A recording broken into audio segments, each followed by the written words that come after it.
Zelos Podcast is sponsored by Kinetic IQ, where intelligence meets motion.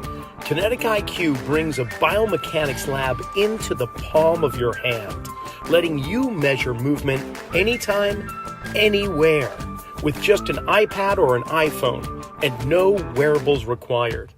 I've been using Kinetic IQ's markerless motion capture in my own practice, and whether you're screening athletes, analyzing posture and gait mechanics, optimizing performance, or guiding return to play, it helps practitioners like us save time, capture more objective data, and make instant actionable decisions. So to learn more about how Kinetic IQ is shaping the future of intelligent movement, visit them at kineticiq.com. That's KINETIKIQ.com. You know, I can't tell you how thrilled I am to have Metabolic Elite be one of the sponsors of the Zelos Podcast. You know what makes Metabolic Elite different is their commitment to real results. I've seen a lot of supplements and performance enhancement things over the years, but they pair clinical experience with innovation, like Lipitab, their proprietary solid-state liposomal delivery system. It's a chewable format which enhances absorption like nutrients like BPC 157 and synapses. They're delivered more efficiently in the body, supporting recovery, focus, cognitive health. Their formulas go beyond the basics, solving performance health challenges at the system level. Every product is tested for quality, it's backed by research, and trusted by athletes and clinicians alike. So learn more at metabolicelite.co. And you can get 10% off all of Metabolic Elite products by entering the coupon code ZELOS, Z-E-L-O-S. Well, you're tuned into the Zelos Podcast, the show that's all about the pros behind the pros in sports. I'm your host, Rocky Snyder. This week's guest, John Graham. Not only did he receive the Lifetime Achievement Award this past national conference at the NSCA's New Orleans location, but he's with St. Luke's Health Center. He's been on the board of directors for the NSCA, an author of Metabolic Training, and a whole bunch more. Before we take off with that conversation, we've got one more Perform Better Functional Training Summit of the summer to go. That's August 20th to the 22nd. Both John and I will be there, Providence, Rhode Island. Be sure to go to performbetter.com. Check that out. Also, tomorrow, Tuesday, if you're listening to the first day this is released, I'll be doing a free webinar through Perform Better with Bobby Aldridge, all about metrics and mobility. Now you can go online to my website and check out some of the courses I have, like exploring foot wedges. We've got open and closed chain foot mobilization, posture-based soft tissue, and soon to be released ACL resiliency. And let's just get into the conversation because there's so much to unpack with John. Hope you enjoy it. John, first off, welcome to the Zelos Podcast. Honored to be here, Rocky. I've always admired it and always admired you over many, many years. And, I guess we've known each other since we were 12 because, we've known each other a long time. But honestly. Yeah, but obviously our relationship with Perform Better and all the great things, people we have as mutual friends, it's just a great place to be. And I love your Perform Better shirt, by the way, you have on today. Yeah. Thank you very much. Yeah, and I loved going out for dinner with you and the crew down in New Orleans at the NSCA National Conference, really sitting down with you and your lovely fiance over some, I wouldn't say it was a healthy meal necessarily by our standards, but dang, that fried chicken was amazing. And so honestly, I think it was really the first time we could sit down and chat when neither of us were going in separate directions or presenting or anything else. But yeah, how about this? You have a storied career. You really do. You've accomplished so much in the time that you've been in the industry. I mean, 40 years and counting. Is that correct? How long you been? When did you become a member of the NSCA? How about that first? So I think officially my membership started in 88, but my first conference was 91. The first conference was 1991. And I've gone every year since, which is pretty cool. I haven't missed the conference in, 30-some years now. So pretty cool. Got to go to a conference every year for 35 years. That is pretty fantastic.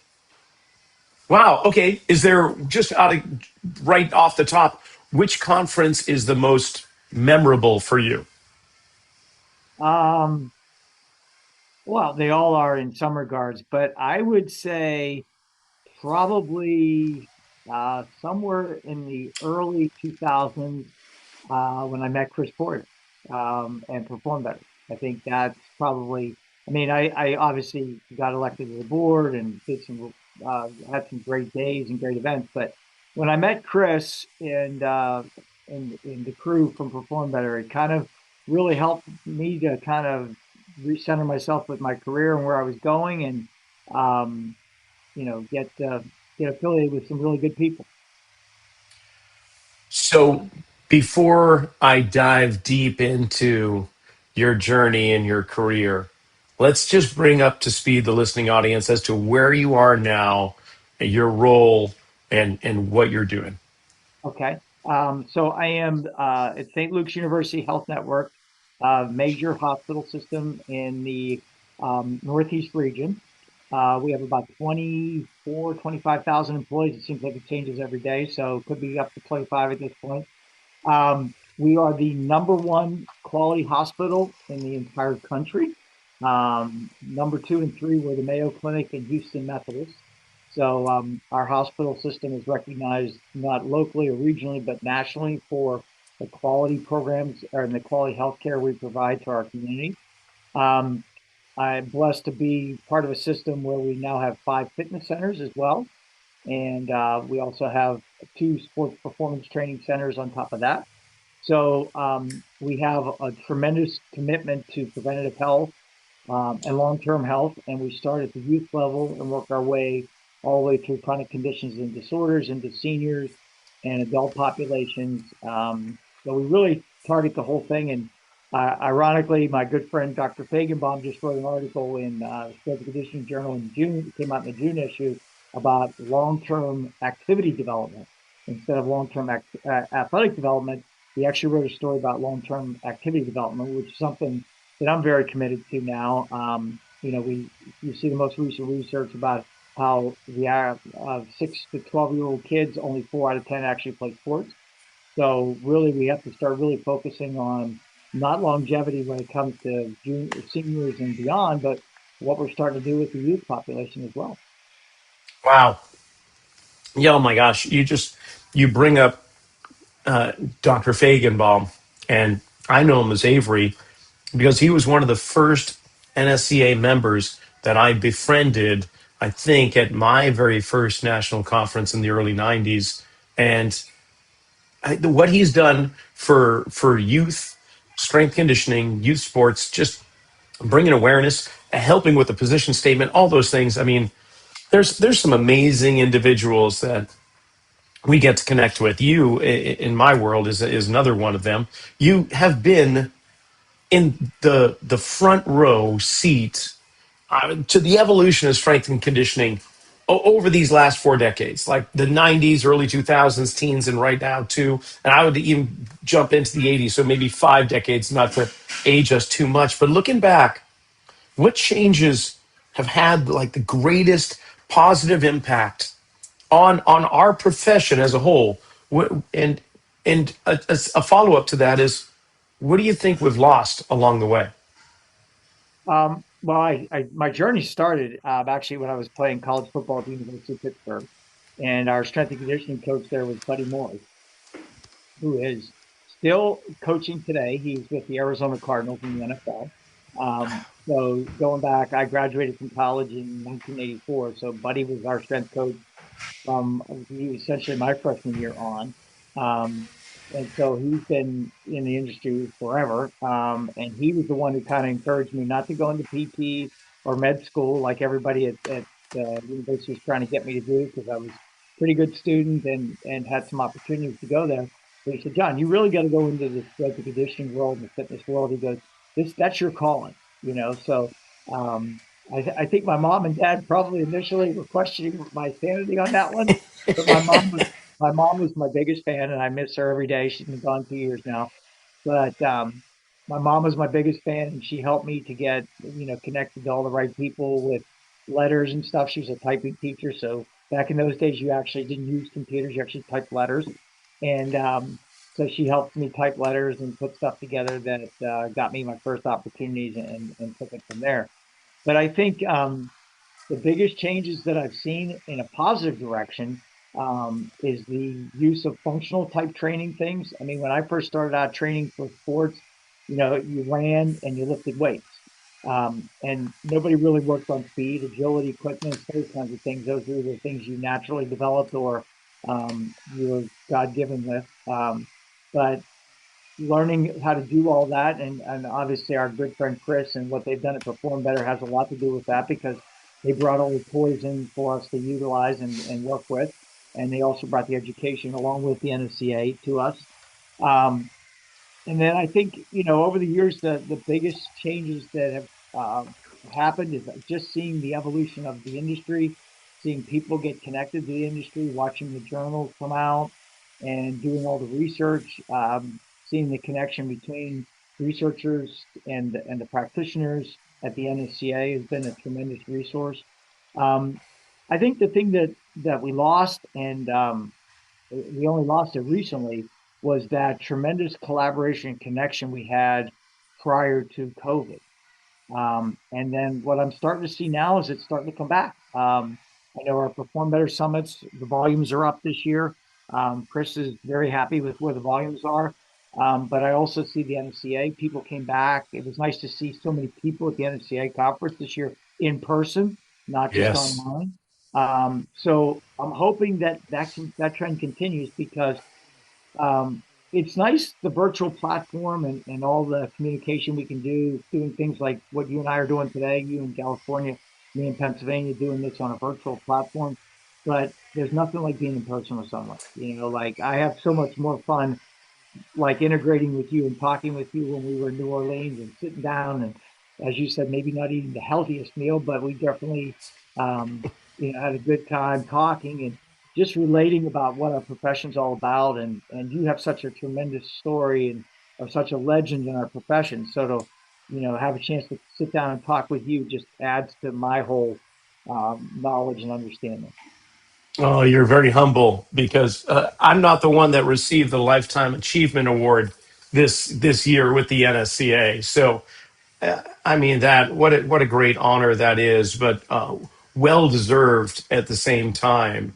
You have achieved so much over the course of your career. It's staggering when I look up all of the things, all of the websites that just espouse all the things that you have done. It's staggering. And then all obviously looking around the backdrop of your office, that tells a long tale too. You've accumulated so much knowledge and experience. What's a lesson that you could never have learned from a textbook or certification, but only from these years of experience? Well, I think, and the biggest thing that I always talk to young professionals about, take every opportunity that you can and don't look at it as how much money am I going to make or what's the benefit to me by going and doing this. Um, I think the most important thing that I always tell all of our young professionals is when I started out in the industry and you went out and gave a speech, you didn't get paid and you paid your own expenses to go. So you and I went through this together. We Yeah. didn't get to, we don't, we're now at a different level in our careers and we now get paid to do stuff. But back in those days, we started out, we paid money out of our own pocket to go do stuff and talk at conferences and stuff. The biggest thing I stress to all the young professionals that I get an opportunity to work with, and and you and I are getting up there and things like that. I want to see them understand that hey, the most important thing you have to do is get out and talk to people, meet people, um, get to know what they're all about, have conversations like you and I had in New Orleans, where you sit down and just talk to someone and really understand someone, and never assume you can't learn something new. I always laugh when my friends tell me, "You go to every single conference, every single meeting you can when we go to these conferences. Like you try to listen to everybody's presentations." And I said, "Well, of course I would. Why would I go if I'm not going to listen to everybody else?" And they said, "Well, most people at your level don't do that anymore." And I said, "Well, the sad part is you can learn something new from every single person you talk to. And it doesn't matter what their level of experience is, what their accomplishments are, or what they have or haven't done in their career. Everybody has a story and everybody has something interesting to share with you. And as I said it by acceptance speech at the NSCA conference, this Lifetime Achievement Award isn't mine. It's all of us because I don't get to where I get to unless I meet with all of you and talk with all of you and get to learn from all of you. So the biggest thing that I stress to everyone is take the time to get to know people and introduce yourself. The hardest thing that drives me crazy, and our longtime friend and close friend who we lost back in October, Rob Milani, may have been one of the best people along with Chris Flourier doing this, and Rob's lovely wife Erin. They walk up to you at a meeting, and if they don't know who you are and you're standing in a corner by yourself, they engage you and they bring you into the mainstream of people and get you to introduce yourself to others and get to learn people's names and learn who people are and talk to people. And I mean, that's the blessing that, I've had from meeting such wonderful people in my career, is that people always took the time to get to know me as much as I got to get to know them. That's great. All right. Well, along that line, then, who have been the most influential or pivotal people, mentors, if you will, across these years for you? Who comes to mind? Well, obviously, Buddy was my initial strength coach when I started playing sports. So, obviously, he's the guy that, started the whole process for me.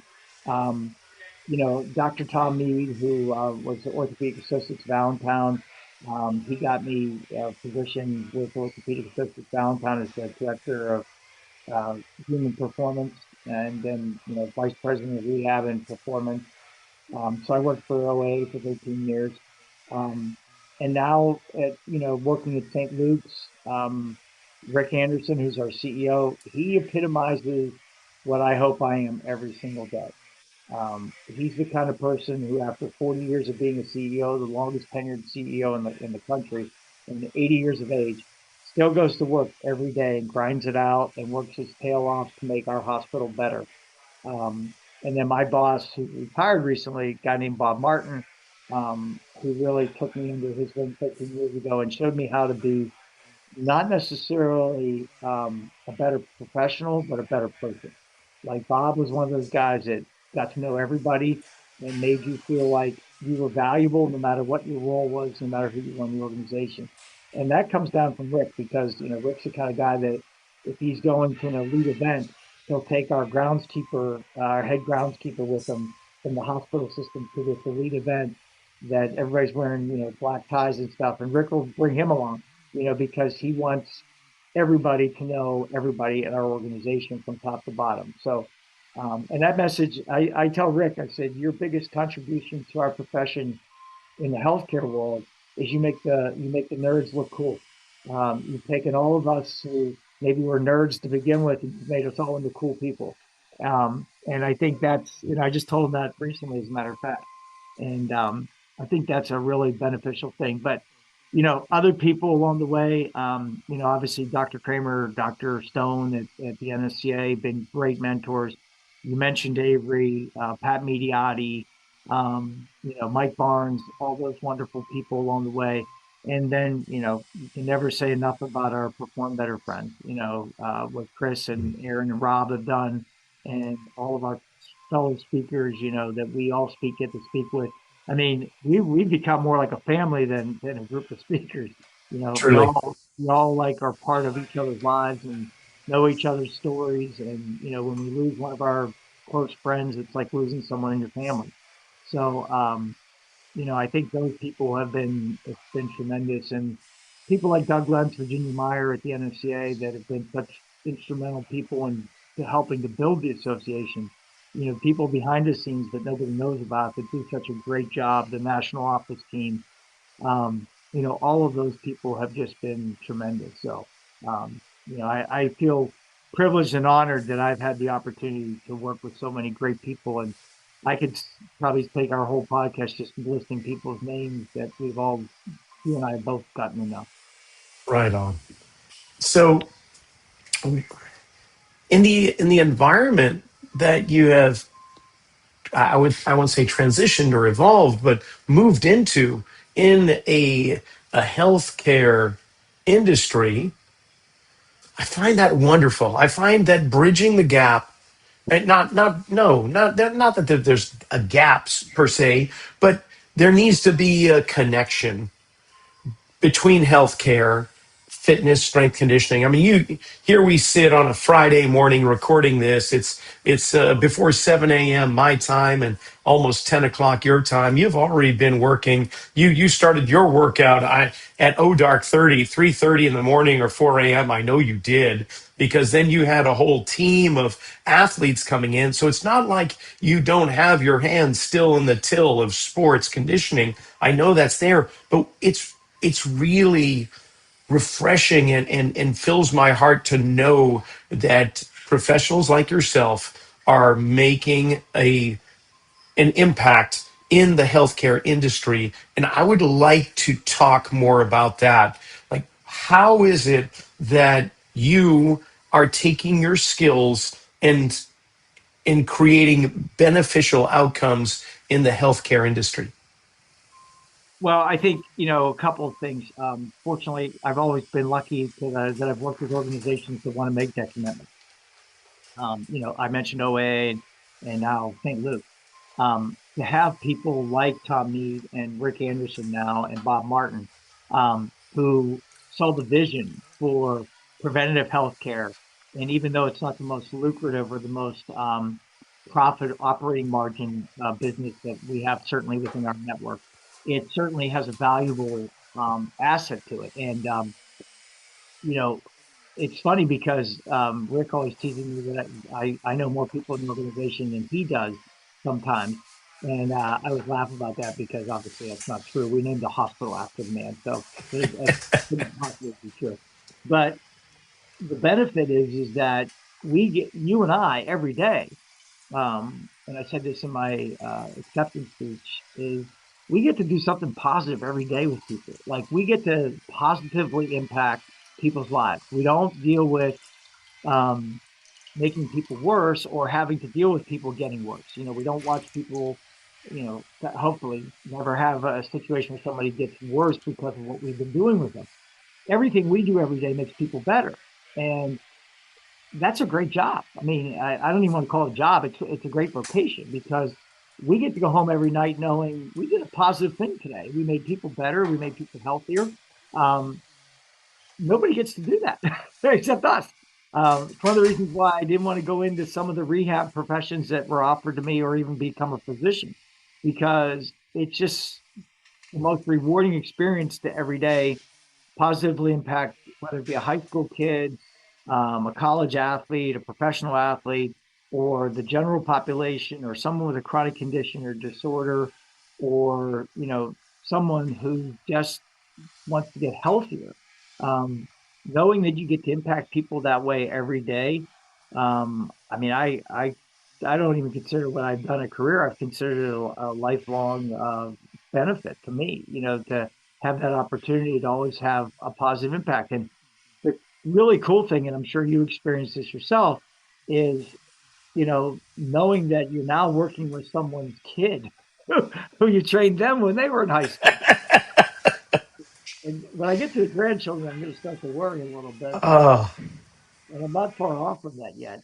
not at all. You and me both. Yeah. So, I mean, my Oh, 18 kids I started with when I first moved to the Lehigh Valley in 1994 are now 50. So, it's amazing to watch that evolution, but they're still coming back and working out in our centers, which is phenomenal, because we still see them. And I don't know a job or an occupation where you can say that you've had a 32-year relationship with people, like we get to have, and get to impact people every day doing that. So I think the biggest benefit is working in healthcare. I get to impact people on all different kinds of levels, from executive physicals to helping them get seen by physicians, connecting them to our network, being a brand ambassador for St. Luke's. And then on top of that, helping to transition their health and wellness. I have a high school football team that hasn't had a weight room for 2 years now. So I actually have four teams I work with, actually five, I'm sorry, five teams I get to train and work with as a part of the many responsibilities I have at the healthcare system. The one is a football team, and they don't have haven't had a weight room since August of a few years ago, and or August of last year, I should say. And we've literally lifted weights since last August outside with weight plates under tents on the grass, and have built strength and endurance and fitness with 45 or 25 or 35-pound weight plates in their hand. Um, and they went 12-0 during the regular season last year, and hopefully Nice. they'll have another good year this year. Um, and then, I've had a 32-year relationship with a field hockey program that's won 14 state championships, three national titles, and the winningest coach in high school sports history. Um, and Sue and I have been together for 32 years. So, to work with someone like Sue Butstaven, who's the legend of legends in high school coaching, um, on a daily basis, and call her my friend is, something you can't even fathom. If somebody told me that I'd be doing this in my 64th year of life, I would have laughed at them. We're just going to take a quick pause from this conversation to acknowledge our sponsors, and then we'll be right back. The Zelos Podcast is sponsored by Kinetic IQ, where intelligence meets motion. Kinetic IQ brings a biomechanics lab into the palm of your hand, letting you measure movement anytime, anywhere with just an iPad or iPhone. No wearables required. I've been using Kinetic IQ in my own practice, and whether you're screening athletes, optimizing performance, or guiding return to play, it helps practitioners like us save time, capture more objective data, and make instant actionable decisions. So to learn more about how Kinetic IQ is shaping the future of intelligent movement, visit kinetikiq.com. That's KINETIKIQ.com. At the forefront of Metabolic Elite is Jim Lavelle, internationally recognized clinical pharmacist, a chief science officer at Lifetime, and the co-chair for the American Academy of Anti-Aging Medicine. He's got over 4 decades of experience and has guided Olympic athletes, professional teams, and leading health institutions.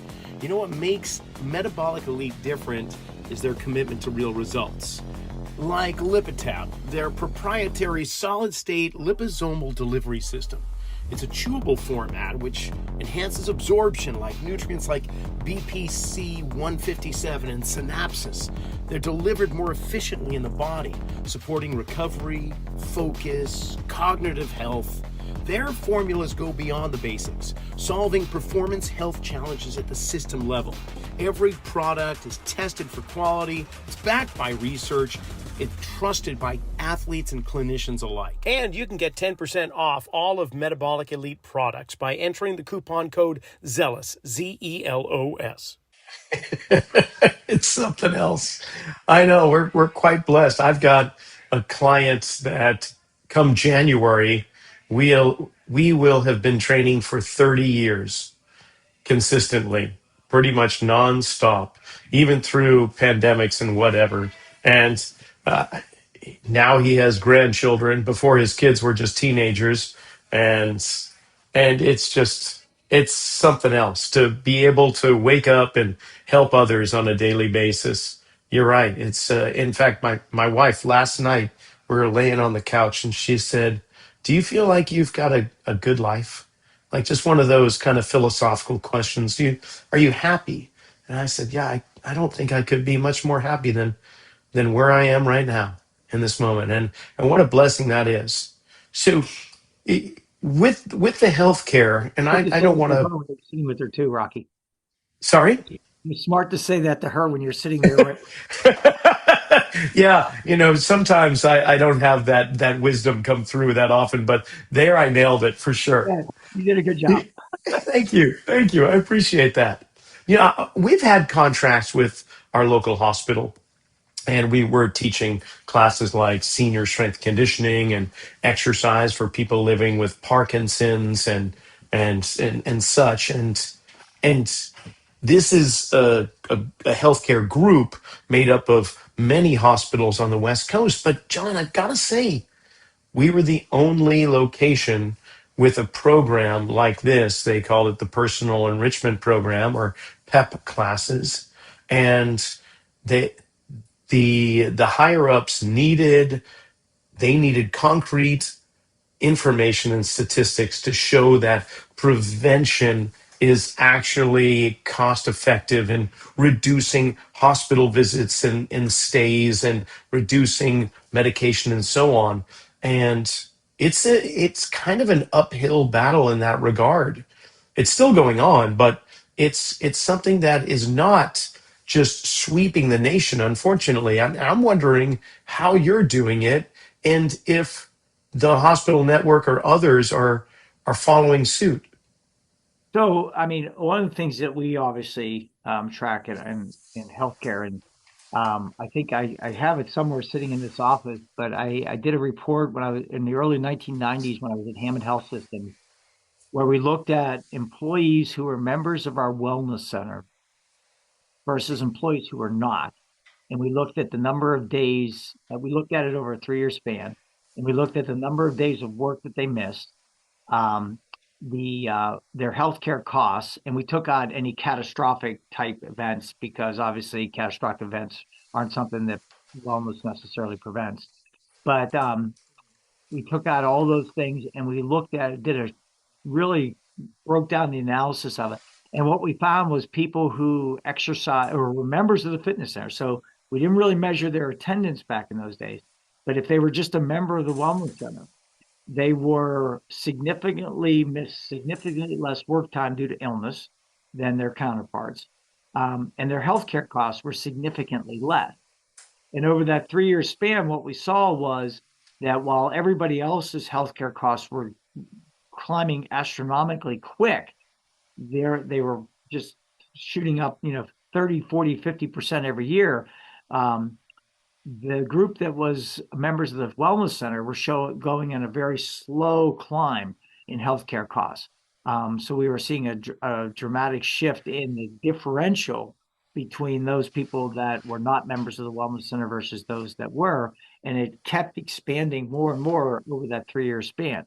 So looking at that, and I continue to do things like that even at our current, even at St. Luke's, where we look at that. One of the research studies we're doing now, which I'm actually making it a part of my doctorate dissertation, is we're looking at medical residents and how they change over a 3-year medical residency on 5 basic fitness or 5 basic health parameters. We look at physical activity fitness, we look at nutrition, we look at stress management, we look at work-life balance, and we look at rest and recovery. And what we're trying to measure through surveying our residents, which takes them about a minute to complete this survey, what we're finding out is how much they're able to either maintain their health and wellness through fitness, nutrition, stress management, rest and recovery, or how much they're declining. Because if you look at research, what they're saying is when people go through a medical residency program, their their fitness age compared to their chronological age is 5 years higher, or I'm sorry, their fitness age is 5 years higher than their chronological age. So they're actually less healthy than their chronological age would indicate. So I think that's really important because, as I tell people all the time, if I go into an ER at 2 or 3 o'clock in the morning, the person who's standing there waiting for me is a medical resident. And a lot of the care that gets done in any healthcare system is by medical residents. So if they're not healthy and they're not at the optimal level of health, it's really hard for them to anticipate they can do the same for you. Wow, that's very nice. Now, so you're in the midst of yet another degree. You're going for a PhD, and so when did you begin this, and when do you believe that you're going to have to defend it and hopefully get accepted and all that? So I got my undergraduate degree in 1984. I got my master's in 2002. So I figured out, it's a 20-year difference. I probably should do something else, right? So now I in love it. 2026, I started it in September of 25. So I'm almost done with my first year. Matter of fact, we're winding up our third semester tonight. Um, so I guess, my thought process is, keep expanding your mind, keep expanding your opportunities in life. And, ultimately, as I get in closer to retirement years, which I don't have any plans for at this point, I can teach and do other things, to bring up other young professionals in the industry and get them to follow the pathway to helping people better. Love it. I think, well, I'm on the same path there. Not that I'm going for my PhD this year or anything else, but I did go back to school many years later after my undergrad was 90, and and the master's was more recent here. And but it's a different pursuit. Wouldn't you say? Like when we were in our 20s or late teens going for that undergraduate degree, it was I was, yeah, right. But now I don't know, I think I took it a lot more serious and more disciplined, and actually paid attention a lot more. And so, well, good for you. That is wonderful. And who knows, maybe there'll be a program out there for me in the not too distant future. You speak of younger coaches or students and so on. Looking over the years that you've worked with younger professionals, there's been a constant for the exceptional ones, the standout ones. What is that constant? I think they don't look at their workday as the scheduled 8 hours that they're working. They look at their day as I work until everything's done that I wanted to get done today. I think that's the hardest concept. Um, and maybe in some regards, people always ask me, well, you work these 12, 14-hour work days and you've been doing it for so long and you work weekends, you know, um, what do you think is, why would you think that's a good thing? And I said, well, it's what I needed to do to get things done. So maybe I wasn't as smart as someone else. I don't know, but I just had to work harder and longer to get stuff done. But what I always try to tell our people is, look to do something beyond your normal scope of work every day that you accomplish, whether it be read an article, um, volunteer to speak at a conference, go out and do some volunteer work in the community, coach a youth program, do something every single day that's beyond the normal commitment that you have for your work schedule. If you can do that and you exceed your daily expectations of what a normal work schedule would be, you're going to end up moving forward in this industry and you're going to end up being successful in this industry. I would have never thought I would have been given the opportunities to speak for Perform Better, to do all the things I've done in the NSCA.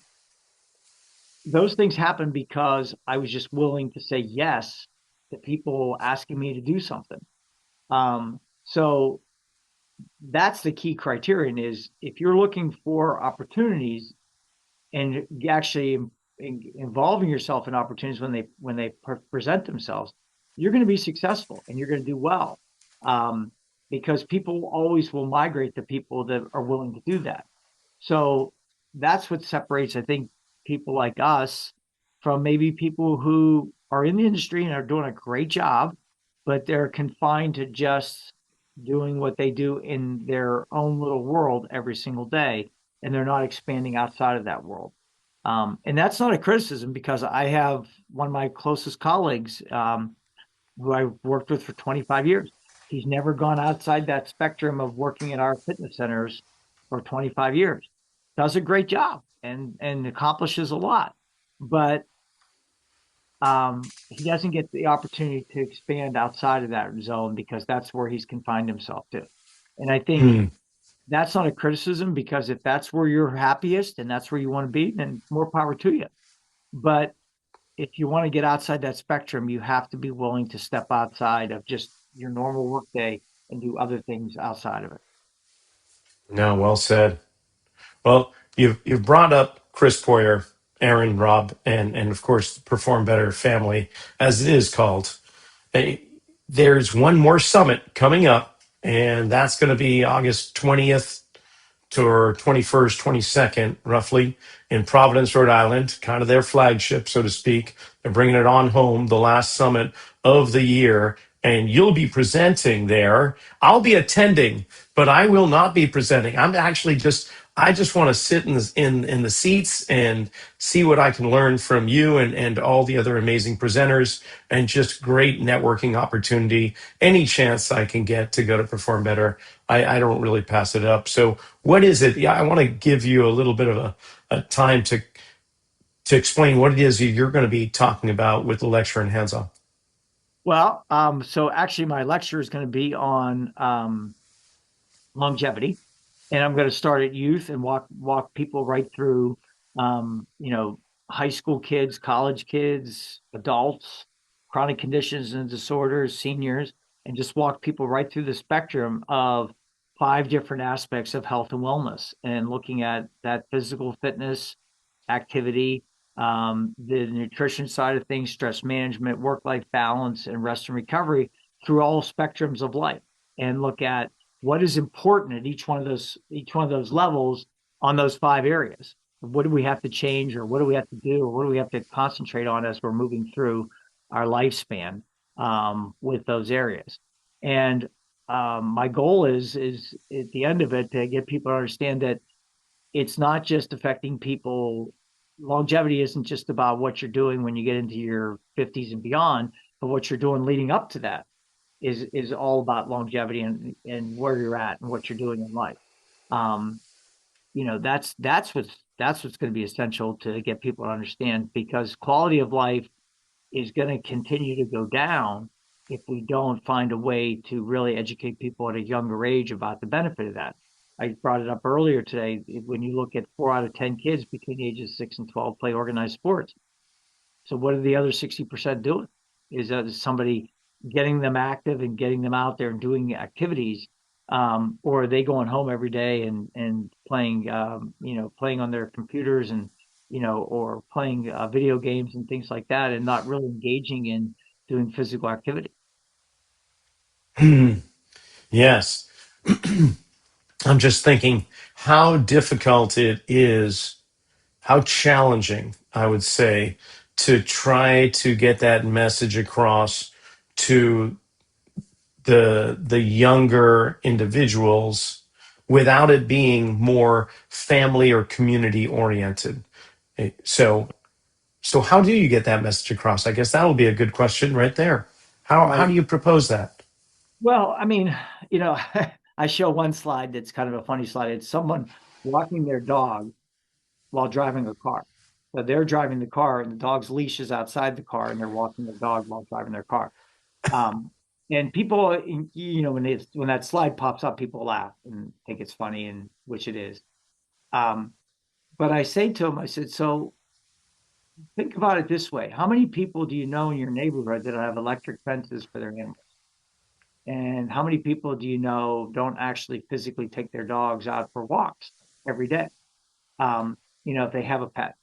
And I say, that's true not only of animals, but that's also true of each other. Like, how many people actually get up from the dinner table and go out and do a family activity like a walk, or go in the backyard and just do some activities, and maybe play wiffle ball, or have some kind of fun activity that they do as a family, and versus sitting and texting while they're having dinner, and not really paying attention to talking to each other and communicating. I mean, it's all about engagement. In some way, some regards, probably am a dinosaur in this, but I won't allow kids to bring a phone into a weight room. Um, I just tell them, look, your phone's not coming in here. But coach, I have my program on here. No, I have your program right here, and here's what we're going to do. So you don't have to have your phone with you to be successful. And I know there's some really great software programs that have been put together for strength and conditioning that people use on their phones, and like to use. But what I find is when kids bring a phone into a weight room, or a person brings a phone into a weight room to use for what they're doing on a workout plan. They want to watch a video. They want to do a video workout. What inevitably happens is they get a text message, or they get a phone call, or they They get an email that they address as opposed to staying locked into doing their fitness activity. It's one of the reasons I created metabolic training, because metabolic training is, we have 40 to 50 exercises that we circulate through and go through as a big, massive class of group of people. But there's only 10 or 15-second rest intervals in between each station. So nobody has time to look at a phone. I created it partially for our medical residents, because what I found was they were coming to the gym and they were sitting against a wall looking at their cell phone and responding to text messages, as opposed to working out and doing what they're supposed to do. So I think that's the most important thing, is getting people to find ways to be engaged in physical activity versus, sitting in a room, having, texting or doing whatever. Our medical residents, we do fun things with them. Like we have pickleball tournaments with them where they go out and play pickleball with each other. That's how they get to know each other, and talk to each other as well, as much as anything else. I'm so glad you bring this up because, okay, we're going to be the the dinosaurs in the room here, but I remember when gyms, health clubs, workout rooms were one of the best social events of my day. Like I recall working for my cousin's asphalt paving company in the summer in the hot, sweltering heat of New England. And there was nothing like going to AJ's gym in North Reading, Massachusetts, where it was just a glorified chicken coop, a big floor fan just blowing the hot air out the door. There was a hose around the back if you needed water. There was no water fountains. And it's where you went and worked out with a whole bunch of other people, and you actually had conversations. And the interesting thing, I mean, I'll take New Orleans. I went to the hotel gym to get my workout going on, and there was about 7 or 8 people in there working out, but they all were having some earplugs in their head and listening to their own music or a podcast or whatever they were doing. But it was a signal that I am not to be disturbed. I don't want to speak to anybody. It's become something completely different. There is a lack of the social connection at most health clubs these days because, unfortunately, technology and the phones and music. I really love going to gyms where maybe the music is on a speaker and no one's got their. It's kind of like going to an old-fashioned barbershop where they take the straight edge and they go around the nape of your neck and all that and around the ears and so on. And you get to sit there and it's not quite Mayberry, but hey, maybe there's checkerboard there and somebody's just kicking back and you just slow down a little bit. I don't know. Maybe I'm reminiscing too much, but you just got me thinking with that pickleball tournament and keeping the phones out of the gym. There's something that's being lost in a way in today's workout rooms. Would you agree?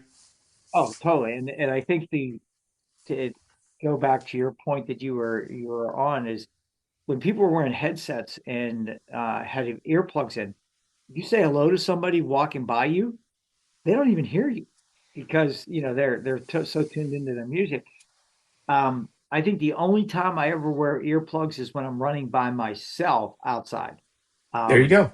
The only time I ever do it. If I'm running with other people, never put them on, because during our run we'll carry on a conversation with each other, and that's how we talk to each other and connect with each other.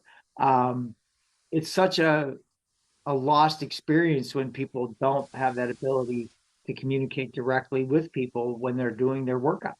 And I'm not saying people should sit there and have conversations. Don't get me wrong, because obviously we're there to work out and we want them to work out and benefit from the exercise.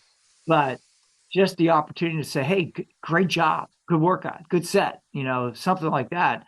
If they have earplugs in, you can't even say that to them. Yeah, we've got group exercise classes here we offer several times a day, and we'll just have music going on in the background that hopefully appeals to just about everybody's taste. And that way, no one's putting headphones in. You've got a little bit of music, but it's a community, it's sense community, and these people that come in as strangers bond and create friendships And now they're going off outside of the gym and doing things, going to events, going out for dinner or whatever the case may be. That wouldn't have happened. So I don't, I'm going to sound like an old codger. So I guess I'll just stop there. This is just, I think it's an important thing that we need to continue on. Yeah, it's what, so you mentioned earlier in our conversation today, what are the good things that, we've seen in the industry, and that connection is one of the good things. The loss is that people stop doing that connection. Um, you know, I mean, it's a completely different subject off of physical activity, but the one thing that I don't like is when you get on a virtual call with someone and they never put their camera on. You know, I want to connect with you. So the only way I'm going to connect with you, I never have a call with someone where my camera's not on. I mean, even if I'm eating, I put the camera on because I said, I want you to know, see my facial expression and know that I'm connected with you in this conversation. I'm not doing three other things while I'm working with you on a call. Um, and that's really important with, even working with young athletes and young kids. I know you probably experience this, just keeping their attention while you're talking to them about what we're going to do next is sometimes a little bit of a challenge. They'll start to talk to each other. I'll stop, in the middle of it, and I'll just say, okay, what do you got to contribute? Because it sounds like you got something that we all want to hear, and not to make them feel uncomfortable, but more because I want them to understand that, hey, who's ever speaking at any given time, that's the person we listen to, whether it's one of your teammates, whether it's a coach, whether it's something along those lines. And if you're distracted from that, you're losing an opportunity. Right on. Oh, that's great.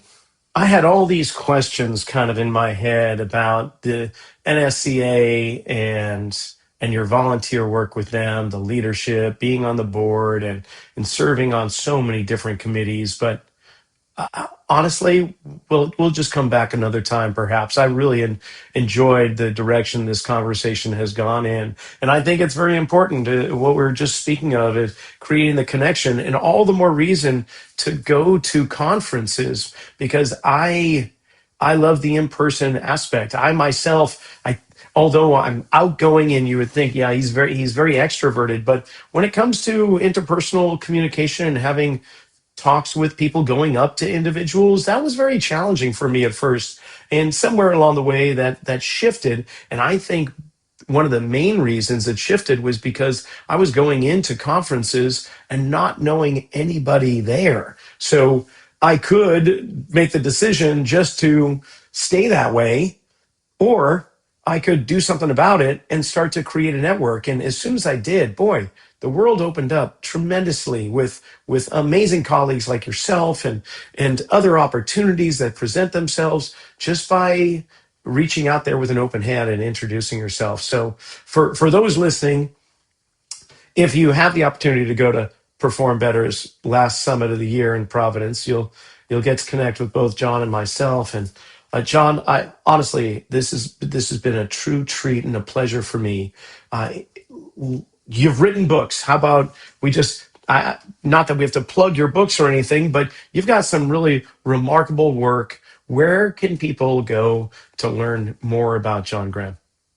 Well, my metabolic training book is the most recent one that I wrote, and I collaborated with my good friend, longtime friend Mike Barnes on that one. That's actually, you can do it. It's a human kinetics book, but you can even get it on Amazon.